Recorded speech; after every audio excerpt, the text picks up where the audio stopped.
Guruve Gaurachandaya Radhikaya Tadare Krishnaya Krishna Bhaktaya Tadabhaktaya Namo Namaha Vanchakalpatarubhyascha Kripa Sindhu Vaivacha Patitanam Pavanebhyo Vaishnavebhyo Namo Namaha Jaya Shri Krishna Chaitanya Prabhu Nityananda Shri Advaita Gadadhara Shivasari Gaura Bhaktavinda Hare Krishna Krishna Krishna Hare Hare Hare Rama Rama Rama Hare Hare. Dhanavad Pranam devotees. So I am just multitasking here a little bit and wanted to try to get in some of the questions and answers that have come in recently.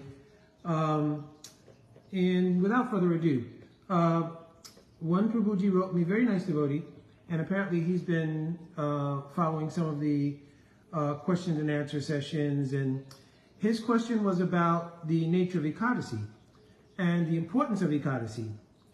And of course, in our line of Chaitanya Mahaprabhu, Ekadasi is considered very, very important in the practice of our Southern Bhajan. Bhaktivinoda Thakur himself has written, Madhavatiti Bhakti Janani, that actually the very root, one root of Bhakti is Madhavatiti Ekadasi. So here, the meaning here is that it is Anukul. It is Anukul to Bhajan, means very favorable to Bhajan. The titis like Janmastami, Ekadasi, Gaurapranim, etc., all are very favorable to the mood of Bhajan. And therefore Bhaktivinoda Thakur says, Jatana Palana Kori. Therefore I'm always with great endeavor following the Ekadasi Brat. Krishna Vasati Bole. You should know, because in Padma Puran and other Purans, the history of Ekadasi is given. And Krishna Vasati Bole. Krishna himself resides in the Ekadasi day. The Ekadasi is a Shakti of Bhagavan. Ekadasi Devi is a Shakti of Bhagavan, a power of Bhagavan. You can read in Padma Puran and other places the story of Ekadasi. It also is a special kind of Shakti in that it is a feature of Karun Shakti, means the mercy of Bhagavan. Because Ekadasi manifests, according to some of the Puranic stories, as a means to save and deliver those who had fallen into the Narak, means hellish planets. So it also is the Shakti that keeps people from obtaining the hellish planets. So it is a feature of Bhagavan's mercy. You'll also see, anytime you read from Purans, any narration of Ekadasi Vrat, it will also mention in the Phal Stuti of those narrations, the benediction or benedictory statements about Ekadasi, that it can award this material benefit, that material benefit, etc. So the reason this is mentioned is because there's different levels of people who are reading or hearing Sastra. So our sadhus and rishis, they made it such that anybody should follow Ekadasi even if they're materially motivated. Because by that materially motivated following, then the Bhakti Unmukhi Sukriti may come. And by Bhakti Unmukhi Sukriti, Bhaktistu Bhagavad Bhakti Sangena Prajayate Satsangya Prapyate Pumbir Sukriti Purva Sanjate. By those accumulated Sukritis or Bhakti Unmukhi Sukriti particularly means Bhakti related pious activities, they will have the chance to come into genuine Sadhu Sangha. And then the real meaning of Ekadasi will manifest. So Bhaktivinoda Thakur concludes, this is all in Sudha Bhakata Charanarenu, this bhajan. He concludes, Parama Adhara Bole. Parama Adhara means I have the most deep, Adhar means respect and regard for Ekadasi. So he says very carefully and with great regard, he himself is following the Ekadasi Vrat. And we know from so many stories, even in Srimad Bhagavatam, the power of Ekadasi and Dwadasi. Maharaj Ambarish, he used to follow the Ekadasi, Dwadasi Vrat. Now, another thing about Ekadasi is, I know my Guru Bhai, Prem Prayojan Prabhu, he did a wonderful explanation of all of the health benefits which are also inherent in the following of Ekadasi. So not just from a material point of view, but even from a health point of view towards keeping your body healthy to do seva, Ekadasi has so many benefits. So I would recommend tracking that video down. Also, I think Amarendra Prabhu did a similar video describing also the health benefits of giving your digestive system and your body as a whole a break from the tedious task of food digestion and processing and so forth and so on. Like anything else, sometimes you need to shut the engines down to reboot them, to keep them healthy and keep them at optimum performance. So Ekadasi also has that benefit. In terms of the mood in which we follow Ekadasi, Srila Bhaktivinoda Thakur has mentioned here, Parama Adhare Bhole. We should, Bhole means like big, excessively. We should have great, superior feeling of respect for the Ekadasi Brat, knowing it to be the Shakti of Bhagavan. Also, any Brat means vow that we follow in Bhakti is based on love. It is not just the imposition of rules and regulations, because the goal of serving Krishna, especially Krishna in Braj, can't be obtained by the attitude of simply following rules and regulations, right?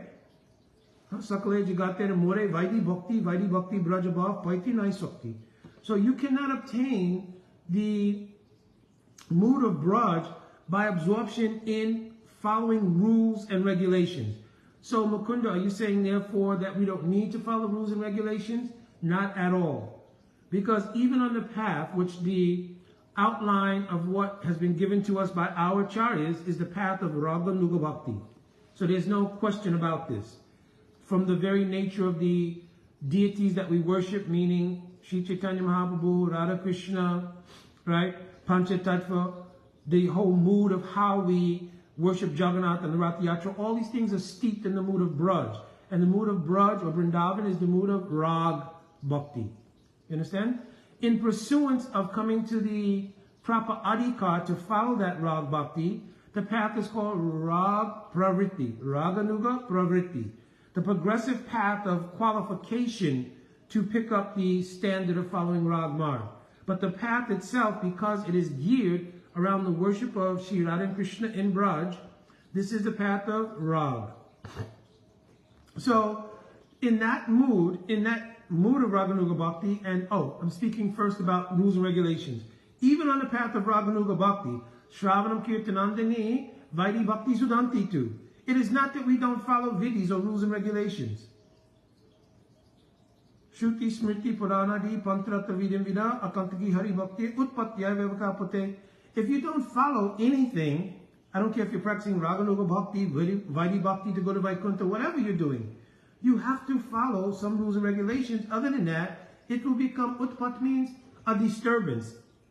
Not only to yourself in your pursuit of spiritual life, but it will become, Utpat meaning, it will become a disturbance to the social fabric as well. So we know that people who, if you do not follow the rules and regulations of spiritual practice, that can spill over into the social environment, the spiritual community, and cause all kinds of problems. We've seen that, right? So we don't want to have the idea that Raganuga means the absence of rules and regulations. It's the point of following rules and regulations for a particular outcome. In this outcome, it's to have the transcendental mood of love as the Brijabasis have. So when you follow any Vrat, Janmashtami Vrat, you're doing fasting. Ekadasi Vrat, if you're doing Nirjal or any other moderation of fasting, or any time you're doing any Vrat, the mood inherent in that Vrat is one of love and affection. Just like during Janmashtami, of course, we fast until midnight. But if you're going through the day and your meditation is, oh, I am so hungry, when will midnight be here? And you're checking your watch every 10 minutes, then better to take some anukal, means some small prasadam to maintain yourself and put your mind at peace so you can focus on the fact that Sri Krishna is now to appear to Nanda Baba and Yashoda Maya. They were in their elder age when they were able to finally have a child. All Brijabasis have been absorbed all day in preparations. Everybody forgot to cook, eat, sleep, do anything because of their deep affection for Nanda Baba and Yashoda Maya. Right? Shri Baladev Ji, he was born 1 week earlier, but he's not spoken. He's not shown any signs of life or a very lethargic mood. Only time he expresses any sense of life is when he's on the lap of Ma Yashoda and he's embracing her stomach. You understand? So many wonderful moods are imbued in that Janmashtami Tithi to absorb the heart in the mood of Brijbasis. So you want that. It's not a matter of, oh, I followed, I fasted till midnight. Year number 5, check. Right? So this is not the mood. Right? The mood is the opportunity for that kind of absorption. And also the temporary inconvenience to myself for the cause of service to Shri Nanda and Yashoda and Shri Krishna and our Brijabasis. This is the mood. Similarly on Ekadasi Vrat, depending on your vow that you've taken, Nirjal, whatever it might be, then you want to also have same mood. This is the opportunity for me to be inspired by the Karun Shakti of Bhagavan, which manifested to give a chance to those who have become overwhelmed by sinful life, or those who have the possibility of becoming overcome by sinful life, to avoid that by taking shelter of the Ekadasi Vrat. And where all the pop is residing in grains and beans and other things, then we will avoid that thing on that day. And more than that, we will spend that day in absorption of Shravan Kirtan Vishnu Smaran. We will spend that day absorbed in remembering, hearing, and chanting about the glories of our Ishtadev.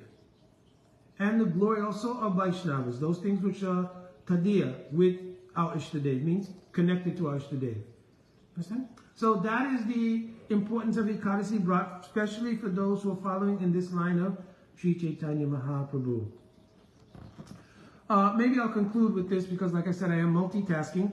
But one other question came about actually from contact I had with a very dear friend of mine. I mean, we were playing music together for many years in different iterations. And we just both came up in the percussion community together in some ways. After a certain time, I was living in DC, and just such a very dear friend, really. I mean, it's hard to express because even in the material world, you don't really sometimes have friendships which are so deep. But I've been fortunate. I've had a lot of very sincere friends, even in in the material context of friendship. And of course, in our case, there was a lot of spirituality always that kind of connected us because there was some spirituality around the way we were doing our drumming. So I'm not going into details here, but anyways, this morning I received a text from him and we were having some conversation back and forth. And he was asking, because he's also followed the Vedic path, and he's mature also person in his following and studies, and he has also an affinity for bhakti. He likes bhakti, he's studied Bhagavad Gita, etc. So he was just asking the question, and it was a pretty amazing question. What does it mean to obtain Bhajan Siddhi? What is the perfection in Bhajan? So it was such a nice question. My wife was also present, and I was reading the question to her at the same time I was answering on the text. But I thought it was a really wonderful question. It's also a wonderful question that comes up in the overall Vaishnava community among aspirants. What is Bhajan Siddhi? What does it mean to obtain perfection? Is the perfection liberation from the material world? Is the perfection to have the darshan of Shri Krishna? To finally be able to get free from all of my material influences and material karma and finally get the darshan of Krishna? Is it the ability to go to the spiritual world? Like Salokya Mukti, right? And have a spiritual form like Sarupya Mukti. To have opulences that I never had in the material world, like Sarsti, or to be close to Bhagavan Samipya. So any of the 4 types of liberation, is that the goal? Of course, in our particular line, is the goal to go to Vrindavan. That we will go to Vrindavan, and now all of the happiness of the eternal reality of the spiritual world, I'll be able to experience that. So we have to know what is the siddhi that we are trying to obtain by the sadhana. Sadhana means asadhya.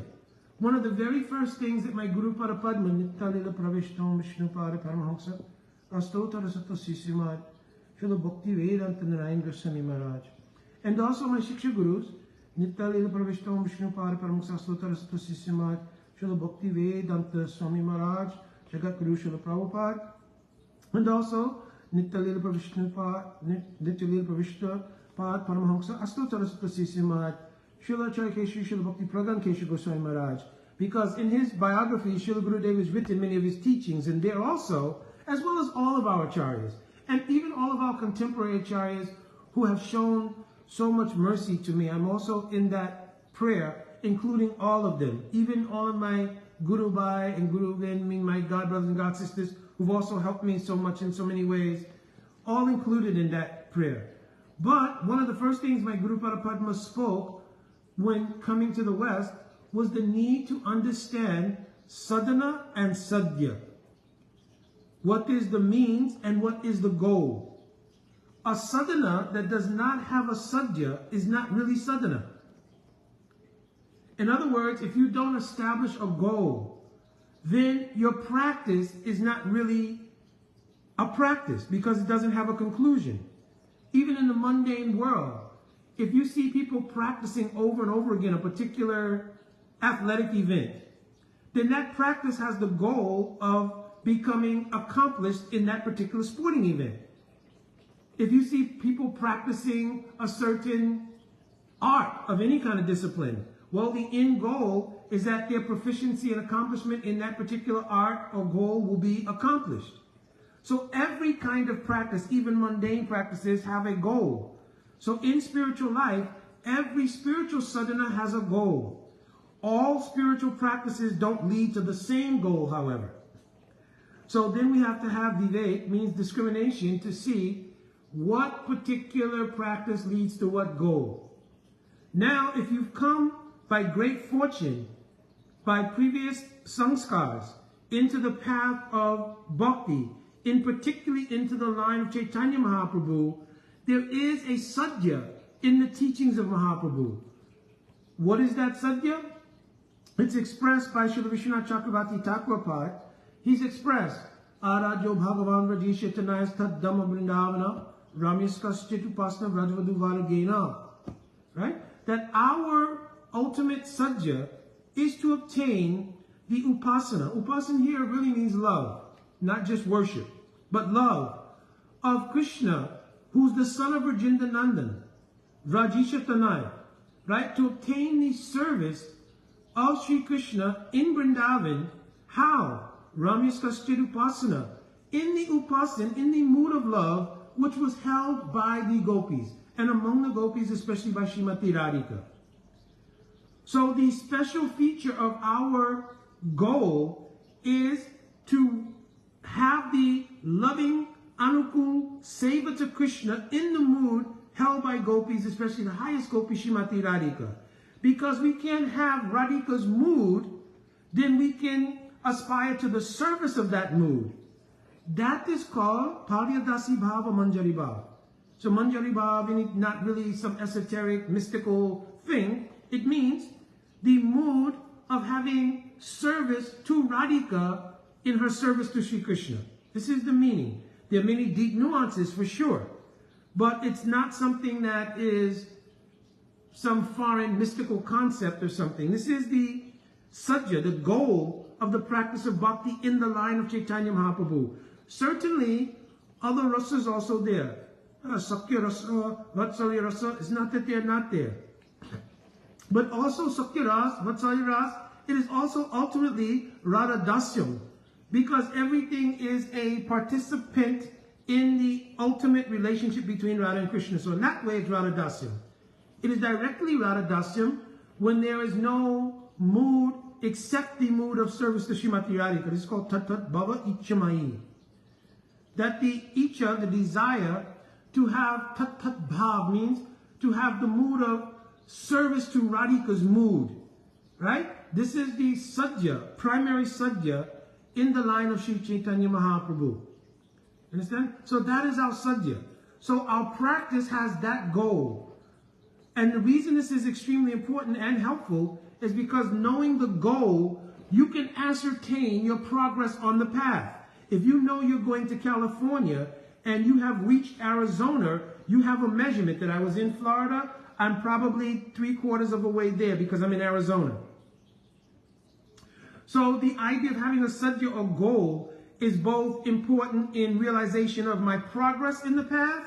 It is also important in knowing where I'm going. What is my conclusion? What am I trying to obtain? If I have no idea of what I'm trying to obtain, how do I know when I've got there?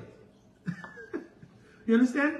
And when that's not present, then sadhana becomes ordinary religious practice, what our Srila Rupa Goswami called as niyamagraha or anustanic practice. Anustan means, anu means to follow, stan means establishing something. So an established practice that I do every day, I'm not really focused on an outcome, I just do this daily. I brush my teeth every day, wash my face every day, shower every day. So it's something you do every day, right? In a spiritual context, it is called anustanic if you're doing something every single day as a religious practice. But without a sadhya, without a goal, that practice doesn't have real efficacy.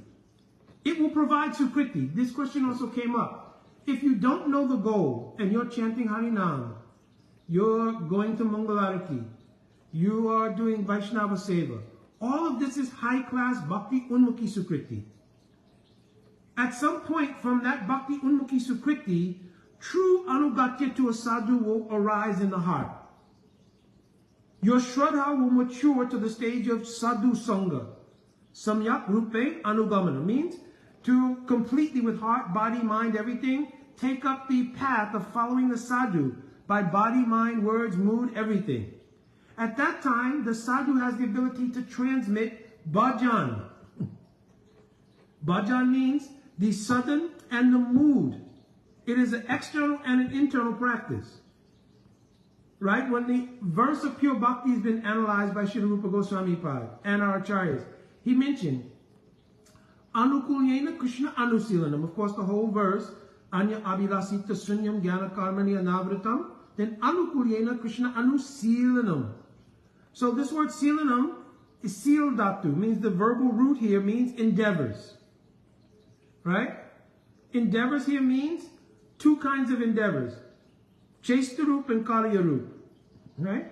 And it means also Kayarup and Bhavarup. Means like practicing with your senses and activity and also mood. This is the difference between niyamagraha that Rupa Goswami mentioned, doing things ritualistically and doing things substantively. So when there's a bhav present, then it's substantive. And what will stimulate that bhav before we actually have mature bhajan? The idea of obtaining the goal. The inspiration derived from, I want to obtain that goal. That will become the stimulating emotional content in your practice. And it will make you attentive to your practice because now you're listening for the reciprocation from the practice. You understand? So it all is very logical. It all lines up. You know, it makes sense when you study the books of the acharyas and see how they described everything. Of course, if you read Chaitanya Charitamrita, Sanatan, Siksha, Rup Siksha, all these things are mentioned there. If you read Bhakti Rasamrita Sindhu, Rupa Goswami, Bhakti Rasamrita Sindhu, Bindu, Vishwanath Chakravarti Thakur Pad, Ragvatma Chandrika, Vishwanath Chakravarti Thakur, Prem Bhatta Chandrika, Narottam Das Thakur. So anyway, if you're reading any of Jaiva Dharma of Srila Bhakti Vinod Thakur, right? So studying any and all of these granthas, all of these things are written there. Madhurya Kandamini also very good because it describes step by step everything, right? So his question to me, and the fact that he's very dear to me as well, that's a big thing, but also his question was just so apropos in so many ways. I mean, for his own personal inquiry, obviously, but also for the larger Vaishnav Mandal, it's an excellent question to stimulate real deep thought about applying this to everything we do every day. When you get up to do your sadachara in the morning, when you rise out of bed and you, Namo Om Vishnupadaya, right, to say your pranam mantras to your Gurudev. What is mood here? Right? Going to take bath. Right? What is mood there? Oh, in my mind, I must be meditating. Very fortunately, Ganga, Jamuna, Chaive, Godavari, Saraswati. Maybe I'm taking bath in Ganga or Jamuna or bathing at Radhakund. You understand? And then doing all your morning sadachar, everything, then coming to awaken your Gurudev. Right? Uttistastisto Sri Guru, Twajadindram, Kripamoya, waking your Gurudev, touching his lotus feet, then singing all Guru Astikam of Vishwanath Chakravarti Thakur Pad. If you have no meaning, because you have no sense of the sadhya, the goal, then the practice will become rote. So many times when I've traveled in the past, especially if I've not spoken at a particular place, either for a long time or have never spoken in that place, many times I will try to go over the actual process of bhajan that was given to us by our Guru Parapadmas, by our Srila Prabhupada, by Srila Gurudev, but also, especially by Srila Prabhupada, because on a universal kind of level, he introduced bhakti to the whole Western world. And he gave us a practice. And when you examine that practice closely, all these things become revealed. Like, what is the meaning of Guru Astakam? You can read in the book, Samsara Dhava Navalita Loka Tranaya Karana Ganaganata. Gurudev is like a cloud. He's like a cloud of mercy, and he's delivering me from samsara. Right? But until you hear the actual deep explanations of Guru Ashtakam, and then apply that dhyan, that meditation to the Guru Ashtakam in the morning, there is no connection between your mood and your practice. So many times I speak about what is the essential dhyan or meditation or mood in the practices we've given. Of course, from Guru Astakam, of course, in our mat we have Mangalarti song, Mangala Shri Guru Gaura, Mangala Marati, etc. On to Tulsi Puja, right? What are you asking, Tulsi? Please make me a resident of Vrindavan. Please give me the darshan of Shishya Krishna, make me a follow Anugatya of the Sakis. What is the deep meaning of being Anugatya to Radhika Sakis? This means Manjari Bhava, right? So many things are already inherent in the things we do every day. So if you did not have a deep philosophical rounding, so to speak, if you knew only what it was that you practiced every day, that itself is an epiphany. You understand? That's an epiphany. To understand the moods inherent in the practice. You understand? This is why Shri Guru gives those practices. Why do we worship the form of Krishna in Tribanga? There's also forms of Krishna on a chariot in Kurukshetra. There's also forms of Krishna killing various demons. Why is the mode established for our worship the form of Tribanga Shri Krishna, standing in Tribanga Lalit pose? What is this meaning of Lalit? What is Anukul, dear Lalit Nayak? Why he's standing in this pose? so many things are there. But the point is, we need to hear these things, because then our practice comes to life. Oh, this is what I'm aspiring for. Then, in gradual incremental steps, because we're still dealing with our karmic portfolio as well, right? So, not to become discouraged. 11th canto, Shrimad Bhagavatam, Jatta Sharo Matkateshu, Nirvigna Savakamashu, Veda Dukatmanam Kamam, Parityagyopi Anishvara, right? So you're unfolding, and while you're unfolding, we're going through our process. Oh, I had to struggle with this thing, struggle with that thing. Still, no harm. Tato bhatete mamprita sharalu juranishchaya jisamanas chamam kamam dukko darakams chagarayan. Second verse, following that first verse I just quoted. If you stay the course with Drita Shraddha, very firm faith, then gradually the influence of Swarup Shakti will start to remove all of those things, and very quickly, practicing with a repentant mood, right? Then your goal will be accomplished, and you'll see the progress, your inner progress unfolding. And as you see your inner progress unfolding, that itself becomes your inspiration. Because sometimes people will ask, how do I become inspired? You know, when I'm chanting, sometimes it's so hard, I fall asleep, this thing, that thing. Oh, sometimes very hard for me as far as sense gratification things are concerned. But as you progress in bhajan, bhajan will give you realizations in the heart that help with all these things. That's the quote that Sri Krishna gives in Bhagavad Gita. Raso vrajam rasopyasya param drishanavartate. that the material taste that you've experienced, vrajam, it will be removed in favor of param drisva, a superior taste. So already in our spiritual lives, to some degree, we've experienced that. Very few devotees are habituated to things they were habituated to before they came to bhakti. Nobody wants to eat meat and flesh and fish and all these things. Nobody wants to take intoxications. So at least in those basic areas of Srila Prabhupada called human existence, right? You've seen the influence of bhakti work. Because maybe in the past, these things were there in your life at some point. But now you're looking 20 years, 30 years down the line, 5 years down the line even, that these things are no longer pestering you, so to speak, because the influence of bhakti has come about. Now, maybe very deep-rooted things may still plague you from time to time, but here the verse is guaranteeing, if you have drita shraddha, fixed faith, go on practicing with proper understanding, then param drishanavartate, Bhakti Devi herself will unfold in your heart through Sri Guru the deeper taste that's present in bhakti. It is called rasa. And that rasa will replace the mundane rasa, means mundane sense gratification taste. And you'll begin to experience Susukam Kartamavyayam. Right? In Bhagavad Gita also, Pratyakshvagamam dhamyam Susukam Kartamavyayam. Pratyakshvagamam. Pratyaksha means directly. So you'll have epiphanies, experiences yourself directly. Pratyakshvagamam dhamyam. In this dharma, you'll have your own realizations will come in your heart. Then Susukam Kartamavyayam. And then your practice will be Susukam. Right? You'll be so happy. Oh, chanting, so many realizations are coming. Oh, so much sweet Harikathas coming in my heart again and again. Remembering what I heard from my Guru Pada Padmanabh, Guru Vargas, right? How sweet is Srimad Bhagavatam. How merciful is Mahaprabhu's Leela. And how Krishnadas Kaviraj Goswami, Shri Vrindavan Das Thakur, Lochan Das Thakur, and Chaitanya, they've manifested Bhakti Ratnakar. so many books of Mahaprabhu. Chaitanya Charitamrita main, but how they've explained the glory of Srimad Bhagavatam in its Audodhya form, in its beneficent form, the mercy of Mahaprabhu. All these things will charm the heart.